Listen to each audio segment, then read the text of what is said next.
As always, the illusion of power stabbed his heart.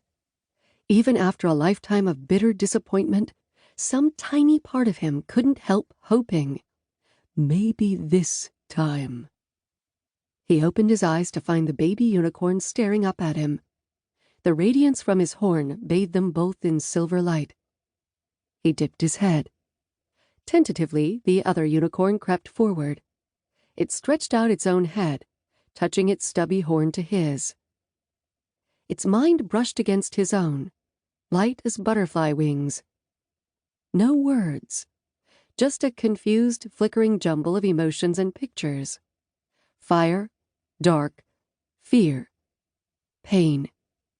And through the chaos, a rising hope, a mental image of something huge and protective, bright as the full moon, crowned with blazing power. It took him a moment to realize it was himself, or at least how the baby saw him. His heart twisted again. If only.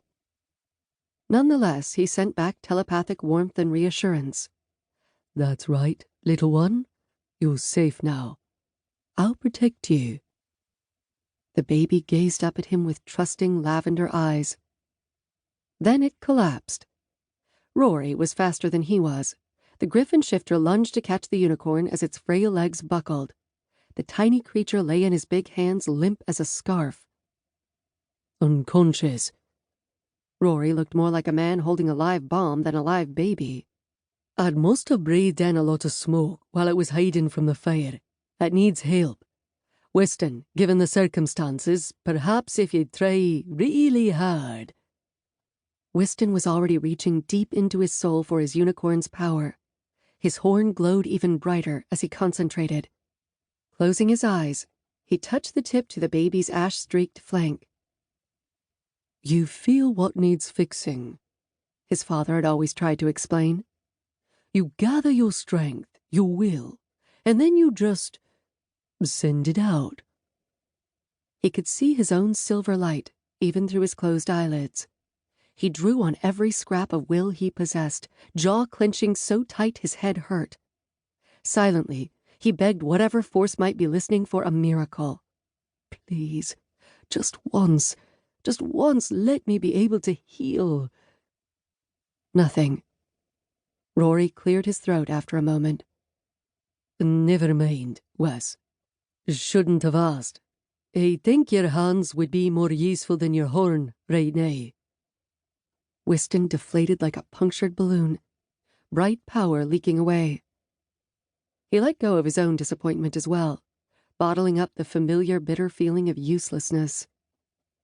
There would be time to brood on his own inadequacies later. Right now, the baby needed his help, in whatever small way he could provide. He shrank back into his human form.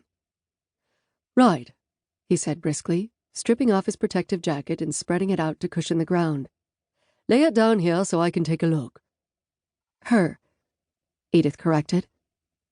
She always noticed small details that others missed, one of the benefits of her autism. Her hands fluttered in the air, signaling her worry. She's a girl. Is she going to be okay, Wystan? Wystan had never performed triage on an animal before, let alone a unicorn. But he did his best. Her pulse and breathing are stable, but I think she's gone into shock. Rory's eyebrows nodded. In that case, shouldn't she have shifted back? Wystan had been wondering about that too. Young shifters usually reverted to human form if they lost consciousness. Perhaps she can't, he said, his mind racing. Her telepathic contact was unlike anything I've ever encountered. She didn't have any language at all. Well, she is just a baby, Blaze pointed out. Wystan shook his head, still busy checking the unicorn for any injuries. It was more than that. There was an alien flavor to her thoughts, sentient and intelligent, but not even remotely human. This is going to sound ridiculous, but I don't think she's a shifter at all.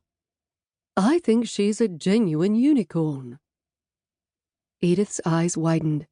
She looked like a kid who'd come downstairs on Christmas Day to discover that Santa had delivered a real-life pony.